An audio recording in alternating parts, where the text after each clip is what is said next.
بسم اللہ الرحمن الرحیم۔ السلام علیکم ورحمۃ اللہ وبرکاتہ۔ امید کرتا ہوں بیٹا آپ ٹھیک ہوں گے۔ آج اسلامیات کا بیٹا 9th کلاس کا بیٹا جو لیکچر ہے وہ 8 نمبر لیکچر ہے بیٹا، اور ہم نے سورۃ الانفال بیٹا شروع کی ہوئی ہے، اور جو 7واں لیکچر تھا بیٹا اس میں ہم نے جو اس کی مشق تھی وہ حل کی تھی، اس میں الفاظ معنی تھے وہ ہم نے پڑھے تھے، اس کے علاوہ سوالات حل کیے تھے، اور کچھ عبارات ہے تھے اس کا مفہوم کے حوالے سے بات کی تھی۔ آج بیٹا اس سے آگے والا جو رکوع ہے بیٹا الدرس الثانی الف، وہ آج ہم بیٹا پڑھ رہے ہیں۔ آپ کا پیج نمبر جو ہے بیٹا وہ ہے 13 پیج نمبر ہے بیٹا۔ تو اس کی جو اوپر والی 6 لائنیں ہیں آج ہم پڑھیں گے، یعنی آیات جو ہے بیٹا وہ 29 سے 33 تک آج ہم پڑھیں گے، اور اس کو تفصیل کے ساتھ بیٹا پڑھیں گے، اور اس کے مفہوم کے حوالے سے بھی تھوڑی بہت بات ہوگی انشاءاللہ۔ تو بلا تاخیر بیٹا ہم شروع کرتے ہیں۔ اوپر سے بیٹا اوپر والی لائن ہے بیٹا یا ایھا الذین آمنوا، اے ایمان والو، ان تتقوا اللہ، اگر تم خدا سے ڈرتے رہو گے، یجعل لکم فرقانا، وہ تمہارے لیے امر فروخ پیدا کرے گا، ویکفر عنکم، اور مٹا دے گا، یکفر عنکم، اور وہ مٹا دے گا، سیئاتکم، گناہ۔ سیئاتی بیٹا کہتے ہیں گناہ کو کہتے ہیں، یہ جو سیاسی یعنی سیئاتی کا کم کا مطلب ہے یعنی وہ تمہارے گناہ مٹا دے گا، ویکفر عنکم کا مطلب ہے کہ تمہارے وہ مٹا دے گا سیئاتکم، گناہ، ویغفر لکم، اور وہ تمہیں بخش دے گا، واللہ ذو الفضل العظیم، اور خدا بڑے فضل والا ہے۔ یعنی اب اس کا اگر مفہوم کی بیٹا بات کی جائے تو اس آیات سے ہمیں یہ پتہ چلتا ہے کہ جو لوگ، یعنی اب مومنوں کو خطاب کیا گیا، اے مومنوں تم ایمان تو لے آئے ہو، لیکن ایمان لانے کے بعد سب سے بہتر چیز ہے کہ اللہ تعالیٰ سے ڈرنا۔ تو اس کے حوالے سے اگر مفہوم کی بات کی جائے تو اس آیات سے ہمیں یہ بیٹا پتہ چلتا ہے کہ اللہ تعالیٰ کے احکامات کے مطابق زندگی گزارنا اور اللہ تعالیٰ سے ڈرنا۔ جو ایسا کرے گا اللہ تعالیٰ اس کے گناہ معاف کر دے گا اور اس کو بخش دے گا، اور بے شک اللہ تعالیٰ بخشنے والا ہے، مہربان ہے۔ آگے دیکھیں بیٹا وَإِذْ، اور جب، یمکر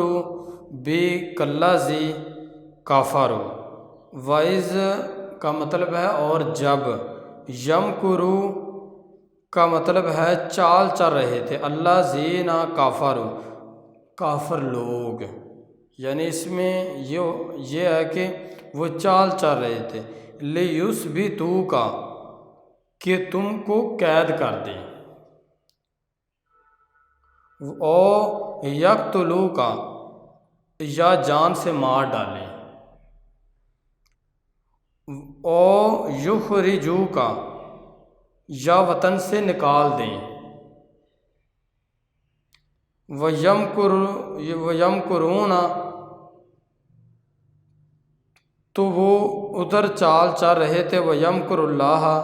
اور اللہ ادھر چال چل رہا تھا، وَاللَّهُ خَيْرُ الْمَاكِرِينَ، اور خدا بہتر چال چلنے والا ہے۔ اب اس کا مکمل ترجمہ بیٹا یہ ہے کہ جب لوگ تمہارے بارے میں چال چل رہے تھے کہ تم کو قید کر دیں یا جان سے مار ڈالیں، وطن سے نکال دیں، تو ادھر وہ چال چل رہے تھے اور ادھر خدا چال چل رہا تھا، اور خدا سب سے بہتر چال چلنے والا ہے۔ یہ بیٹا یہ مفہوم اس آیت کا یہ ہے کہ جب نبی کریم صلی اللہ علیہ وسلم نے بیٹا تبلیغ شروع کی تو اس وقت کفار مکہ نے، جو کفار کے سردار تھے، مکہ کے سردار تھے، انہوں نے کعبہ میں ایک میٹنگ بلائی، ایک جلسہ جسے کہتے ہیں نا، ایک انہوں نے جلسہ بلایا، لوگوں کو دعوت دی کہ آپ شرکت ہو اس میں، اور اس میں بڑے بڑے سردار شریک ہوئے، اور انہوں نے کہا نعوذ باللہ کہ یا تو محمد صلی اللہ علیہ وسلم کو قید کر دیا جائے یا نعوذ باللہ قتل کر دیا جائے یا اس کو جلا وطن کر دیا جائے۔ تو یہ سازشیں ہو رہی تھی۔ تو اس وقت حضرت محمد صلی اللہ علیہ وسلم کو اللہ تعالیٰ نے آپ صلی اللہ علیہ وسلم کی حفاظت فرمائی، اور راتوں رات پھر آپ یعنی وہ جو سورۃ یاسین کی آیت پڑھتے ہوئے وہ کنکریوں پر اس مٹی پر پھونک ماری اور کافروں کی طرف پھینک دی تو وہ اندھے ہو گئے تھے۔ تو یہ اللہ تعالیٰ کی چال تھی یہ سارے، اور وہ چال چاہ رہے تھے کہ نعوذ باللہ کہ محمد صلی اللہ علیہ وسلم کو قتل کر دیا جائے۔ اور بعد نے تو یہ جو قتل کرنے والی بات تھی اس میں سارے سرداروں نے یعنی اس بات میں متفقہ فیصلہ ہوا کہ یہ ٹھیک ہے کہ محمد صلی اللہ علیہ وسلم کو قتل کر دیا جائے۔ تو ایسے ہی مثلاً ہے کہ اگر محمد صلی اللہ علیہ وسلم رہیں گے تو یہ اسلام پھیلتا رہے گا۔ تو ان کا یہی مثلاً ایک برے عزائم یہی تھے کہ نعوذ باللہ وہ آپ صلی اللہ علیہ وسلم کو قتل کرنا چاہتے تھے۔ اسی وجہ سے ہر جو اس مکے کا سردار تھا اس کے گھر میں سے ایک فرد جو تھا وہ تلوار لے کر نعوذ باللہ وہ اس کو کہتے ہیں یہ عظیم کام ہے تو اس میں وہ شرکت کرے گا۔ تو اسی وجہ سے جب ہجرت کی رات تھی تو اس وقت ہر سردار کے گھر سے ایک ایک فرد جو تھا وہ تلوار لے کر آپ صلی اللہ علیہ وسلم کے گھر کے یعنی حجرے کا انہوں نے گھیراؤ کر لیا تھا، محاصرہ کر لیا تھا۔ تو اسی وجہ سے آپ صلی اللہ علیہ وسلم کو پھر اللہ تعالیٰ نے مثلاً ایک ایسی چال کے ذریعے وہاں سے نکالا کہ اللہ تعالیٰ بہترین چال چلنے والا ہے۔ تو اس آیات سے ہمیں بیٹا یہ پتہ چلتا ہے۔ آگے بیٹا واعظ اور جب تتلا پڑھ کر سنائی جاتی ہے علیہم آیاتنا ہماری آیاتیں، یعنی جب کافروں کو پڑھ کر سنائی جاتی ہیں یہ آیات تو قالو تو وہ کہتے قد سمعنا کہ ہم نے سن لیا، ولو نشاء اور ہم چاہیں تو لقلنا مثل ہذہ اور ہم چاہیں اسی طرح کا ہم بھی کہہ دیں۔ یعنی اب وہ کہتے تھے کہ اگر یہ کلام ہم آپ سے سنتے ایسے تو ہم کلام خود کہہ سکتے ہیں۔ ان ھذا الا اساطیر الاولین صرف اگلے لوگوں کی حکایتیں ہیں، اور وہ یہی کہتے تھے کہ یہ جو پرانے لوگ ہیں جو پہلے گزر چکے ہیں ان کی باتیں ہمیں یہ محمد بتا رہے ہیں، یہ کوئی اللہ کے دین کی بات نہیں بتا رہے۔ ہمارے جو خدا ہیں وہ 360 ہیں، وہ خانہ کعبہ میں موجود ہیں۔ تو بیٹا اس آیات سے ہمیں پتہ چلتا ہے کہ جب دین اسلام کی تبلیغ کی جا رہی تھی، نبی کریم صلی اللہ علیہ وسلم تبلیغ دین دے رہے تھے تو اس وقت کافر لوگ جو تھے وہ ان آیات کو جھٹلا رہے تھے، کافر لوگ جو تھے